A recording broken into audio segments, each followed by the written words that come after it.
So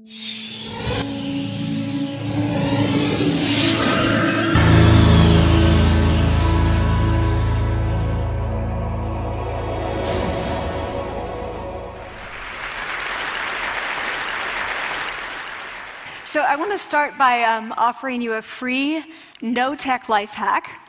And all it requires of you is this, that you change your posture for 2 minutes.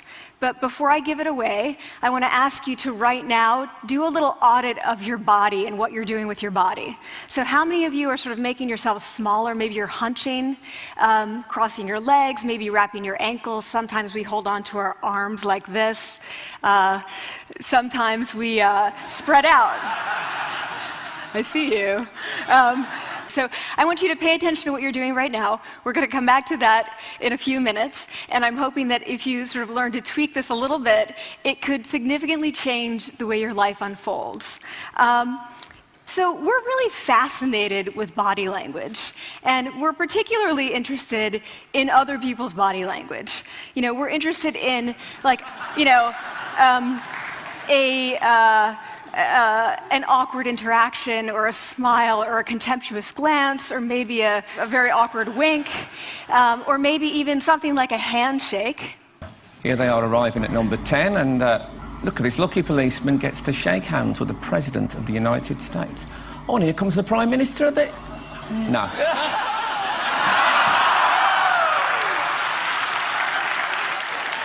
So a handshake, or the lack of a handshake, can have us talking for weeks and weeks and weeks, even the BBC and the New York Times.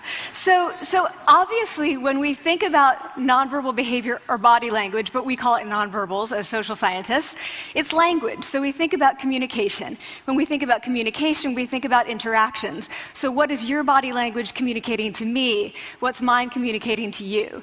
And there's a lot of reason to believe that this is a valid way to look at this. So social scientists have spent a lot of time looking at the effects of our body language or other people's body language on judgments. And we make sweeping judgments and inferences from body language.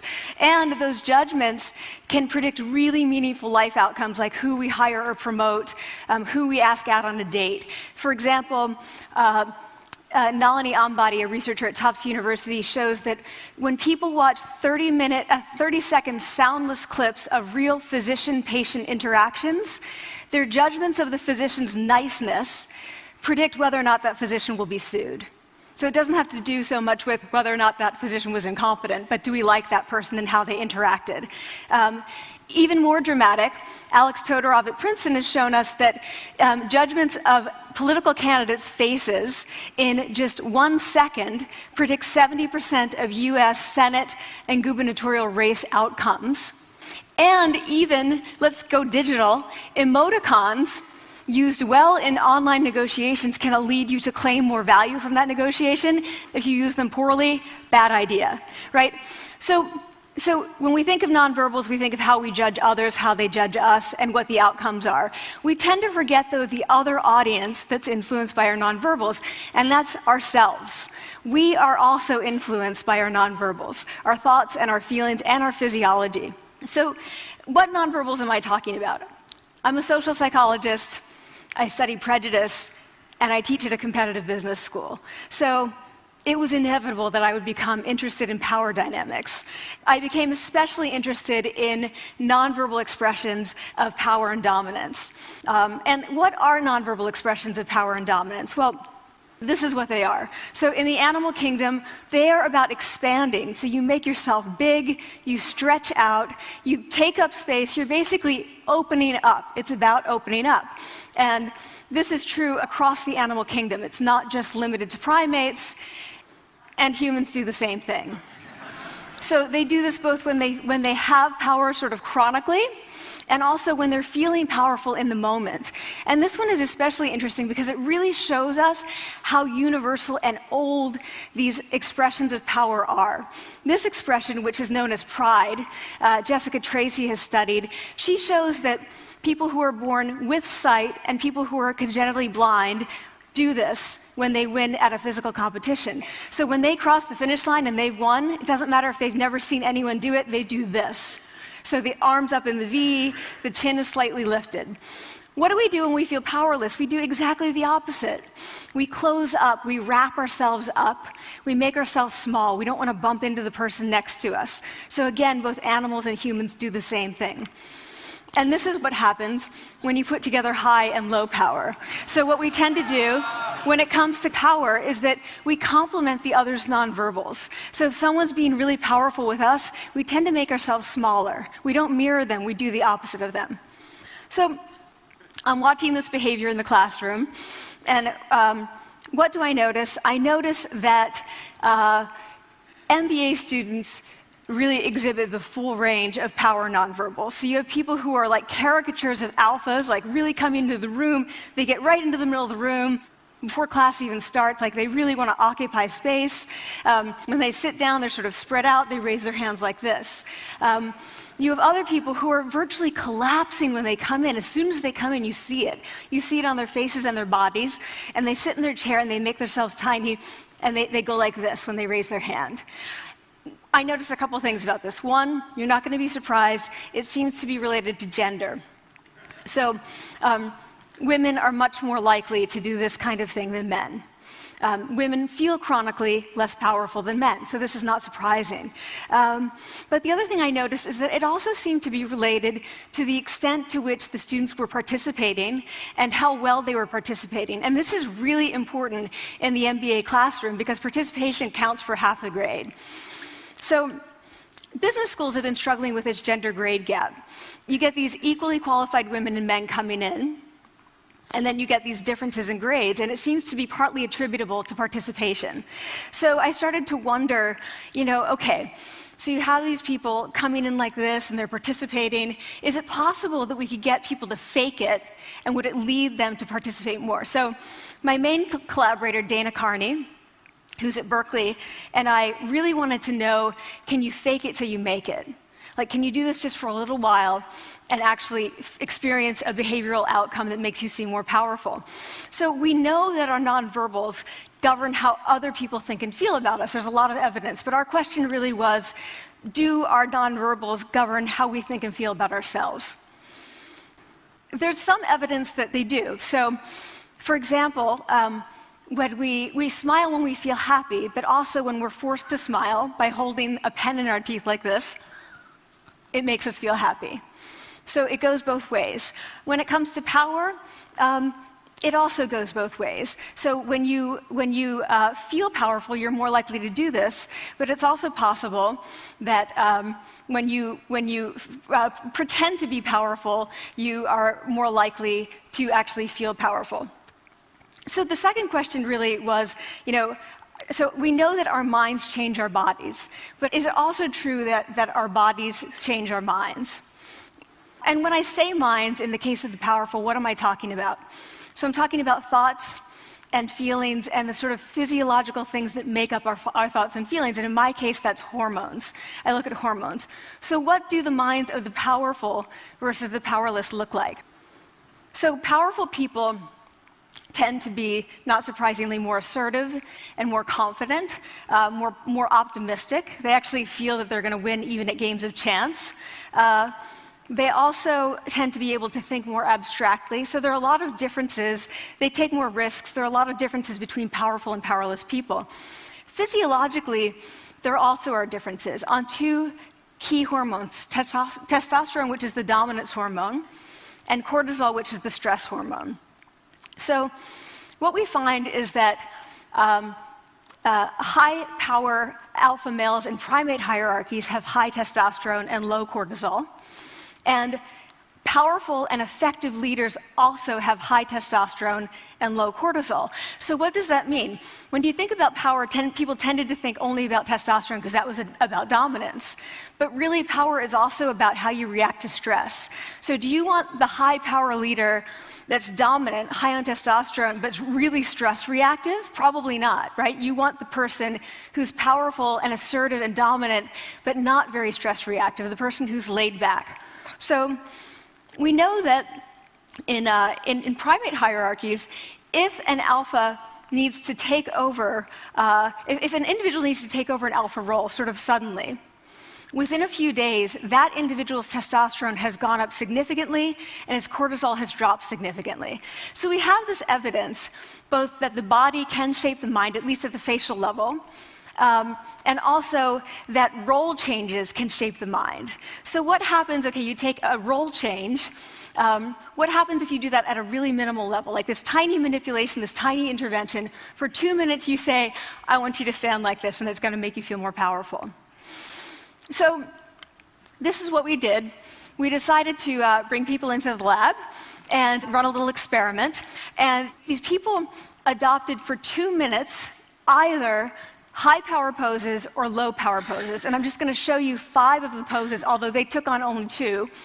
So here's one, a couple more. This one has been dubbed the Wonder Woman by the media. Here are a couple more. So you can be standing or you can be sitting. And here are the low power poses. So you're folding up, you're making yourself small. This one is very low power. When you're touching your neck, you're really kind of protecting yourself. So this is what happens. They come in, they spit into a vial. We, for 2 minutes, say, you need to do this or this. They don't look at pictures of the poses. We don't want to prime them with the concept of power. We want them to be feeling power, right? So 2 minutes they do this. We then ask them, how powerful do you feel on a series of items? And then we give them an opportunity to gamble. And then we take another saliva sample. That's it. That's the whole experiment. So this is what we find. Risk tolerance, which is the gambling. What we find is that when you're in the high power pose condition, 86% of you will gamble. When you're in the low power pose condition, only 60%. And that's a pretty whopping significant difference. Here's what we find on testosterone. From their baseline when they come in, high power people experience about a 20% increase. And low-power people experience about a 10% decrease. So again, 2 minutes and you get these changes. Here's what you get on cortisol. High-power people experience about a 25% decrease, and the low-power people experience about a 15% increase. So 2 minutes lead to these hormonal changes that configure your brain to basically be either assertive, confident, and comfortable, or really stress reactive, and feeling sort of shut down. And we've all had that feeling, right? So it seems that our nonverbals do govern how we think and feel about ourselves. So it's not just others, but it's also ourselves. Also, our bodies change our minds. But the next question, of course, is, can power posing for a few minutes really change your life in meaningful ways? So this is in the lab, it's this little task, it's just a couple of minutes. Where can you actually apply this, which we cared about, of course. And so we think it's really what matters, where you want to use this is evaluative situations, like social threat situations. Where are you being evaluated? Either by your friends, like for teenagers, it's at the lunchroom table. It could be, for some people, it's speaking at a school board meeting. It might be giving a pitch, or giving a talk like this, or doing a job interview. We decided that the one that most people could relate to, because most people had been through, was the job interview. So we published these findings, and the media are all over it, and they say, okay, so this is what you do when you go in for the job interview, right? So we were, of course, horrified, and said, oh my God, no, that's not what we meant at all, for numerous reasons. No, don't do that. Again, this is not about you talking to other people, it's you talking to yourself. What do you do before you go into a job interview? You do this. Right? You're sitting down, you're looking at your iPhone or your Android, not trying to leave anyone out. You're looking at your notes, you're hunching up, making yourself small, when really what you should be doing maybe is this, like in the bathroom, right? Do that, find 2 minutes. So that's what we want to test, okay? So we bring people into a lab, and they do either high or low power poses again. They go through a very stressful job interview. It's 5 minutes long. They are being recorded, they're being judged also, and the judges are trained to give no nonverbal feedback. So they look like this. Like, imagine this is the person interviewing you. So for 5 minutes, nothing. And this is worse than being heckled. People hate this. It's what Marianne LaFrance calls standing in social quicksand. So this really spikes your cortisol. So this is the job interview we put them through, because we really wanted to see what happened. We then have these coders look at these tapes, 4 of them. They're blind to the hypothesis, they're blind to the conditions, they have no idea who's been posing in what pose. And they end up looking at these sets of tapes and they say, oh, we want to hire these people, all the high power posers, we don't want to hire these people. We also evaluate these people much more positively overall. But what's driving it? It's not about the content of the speech. It's about the presence that they're bringing to the speech. We also, because we rate them on all these variables related to sort of competence, like how well structured is the speech? How good is it? What are their qualifications? No effect on those things. This is what's affected. These kinds of things. People are bringing their true selves, basically. They're bringing themselves. They bring their ideas, but as themselves, with no, residue over them.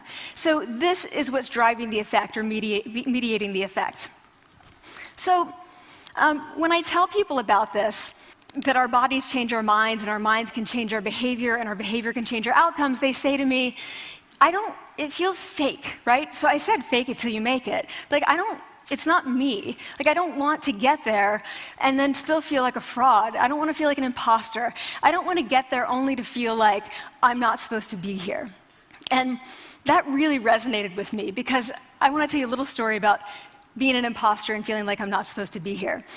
When I was 19, I was in a really bad car accident. I was thrown out of a car, rolled several times. I was thrown from the car, and I woke up in a head injury rehab ward. And I had been withdrawn from college, and I learned that my IQ had dropped by 2 standard deviations, which was very traumatic. I knew my IQ because I had identified with being smart, and I had been called gifted as a child. So I'm taken out of college. I keep trying to go back. They say, you're not going to finish college. There are other things for you to do, but that's not going to work out for you. So I really struggled with this, and I have to say, having your identity taken from you, your core identity, and for me it was being smart, having that taken from you, there's nothing that leaves you feeling more powerless than that. So I felt entirely powerless. I worked and worked and worked, and I got lucky and worked and got lucky and worked. Eventually I graduated from college. It took me 4 years longer than my peers. And I convinced someone, my angel advisor, Susan Fisk, to take me on. And so I ended up at Princeton, and I was like, I am not supposed to be here. I am an imposter. And the night before my first year talk, and the first year talk at Princeton is a 20-minute talk to 20 people. That's it. I was so afraid of being found out the next day that I called her and said, I'm quitting. She was like, you are not quitting, because I took a gamble on you and you're staying. You're going to stay, and this is what you're going to do. You're going to fake it. You're going to do every talk that you ever get asked to do. You're just going to do it and do it and do it, even if you're terrified and just paralyzed and having an out-of-body experience, until you have this moment where you say, oh my gosh, I'm doing it. I have become this. I am actually doing this. So that's what I did. 5 years in grad school. A few years, I'm at Northwestern. I moved to Harvard. I'm at Harvard. I'm not really thinking about it anymore, but for a long time I had been thinking, not supposed to be here, not supposed to be here. So at the end of my first year at Harvard, a student who had not talked in class the entire semester, who I had said, look, you got to participate or else you're going to fail, came into my office. I really didn't know her at all. And she came in totally defeated, and she said, I'm not supposed to be here.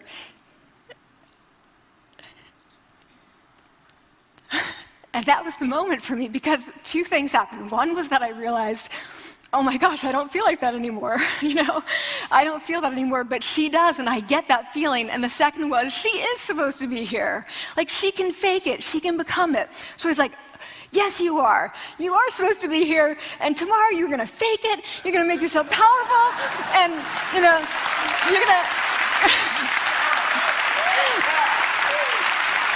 and you're going to go into the classroom, and you are going to give the best comment ever, And she gave the best comment ever. And people turned around, they were like, oh my God, I didn't even notice her sitting there, She comes back to me months later, and I realized that she had not just faked it till she made it, she had actually faked it till she became it. So she had changed. And so I want to say to you, don't fake it till you make it. Fake it till you become it. It's not do it enough until you actually become it and internalize. The last thing I want to leave you with is this. Tiny tweaks can lead to big changes. So this is 2 minutes. 2 minutes, 2 minutes, 2 minutes. Before you go into the next stressful evaluative situation, for 2 minutes, try doing this in the elevator, in a bathroom stall, at your desk behind closed doors. That's what you want to do. Configure your brain to cope the best in that situation. Get your testosterone up, get your cortisol down. Don't leave that situation feeling like, oh, I didn't show them who I am. Leave that situation feeling like, oh, I really feel like I got to say who I am and show who I am. So I want to ask you first, both to try power posing, and also I want to ask you to share the science, because this is simple. I don't have ego involved in this. Give it away. Share it with people, because the people who can use it the most are the ones with no resources and no technology and no status and no power. Give it to them, because they can do it in private. They need their bodies, privacy, and 2 minutes, and it can significantly change the outcomes of their life. Thank you.